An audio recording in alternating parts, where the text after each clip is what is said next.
7 अगस्त 1905 को एक और क्रांति की शुरुआत हुई थी।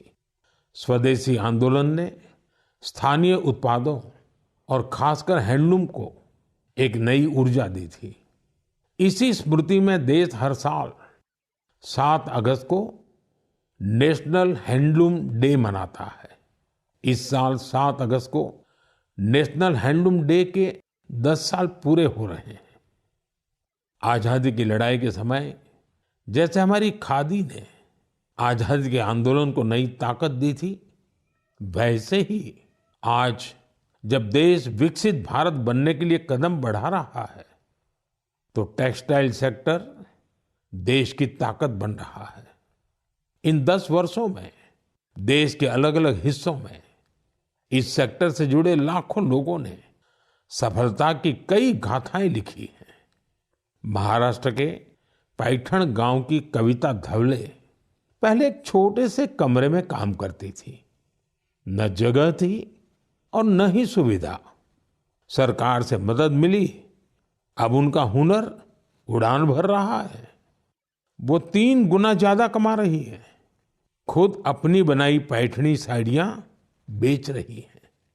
उड़ीसा के मयूरभंज में भी सफलता की ऐसी ही कहानी है। यहाँ 650 से ज्यादा आदिवासी महिलाओं ने संथाली साड़ी को फिर से जीवित किया है। अब ये महिलाएं हर महीने हजारों रुपये कमा रही हैं। ये सिर्फ कपड़ा नहीं बना रही, अपनी पहचान गढ़ रही हैं। बिहार के नालंदा से नवीन कुमार की उपलब्धि भी प्रेरणादायक है। उनका परिवार पीढ़ियों से इस काम से जुड़ा है।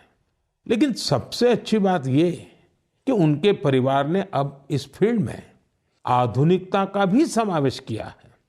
अब उनके बच्चे हैंडलूम टेक्नोलॉजी की पढ़ाई कर रहे हैं, बड़े ब्रांड्स में काम कर रहे हैं। ये बदलाव सिर्फ एक परिवार का नहीं है, ये आसपास के अनेक परिवारों को आगे बढ़ा रहा है। साथियों, टेक्सटाइल भारत का सिर्फ एक सेक्टर नहीं है, ये हमारी सांस्कृतिक विविधता की मिसाल है। आज टेक्सटाइल और अपैरल मार्केट बहुत तेजी से बढ़ रहा है और इस विकास की सबसे सुंदर बात यह है कि गांवों की महिलाएं, शहरों के डिजाइनर, बुजुर्ग बुनकर और स्टार्टअप शुरू करने वाले हमारे युवा सब मिलकर इसे आगे बढ़ा रहे हैं।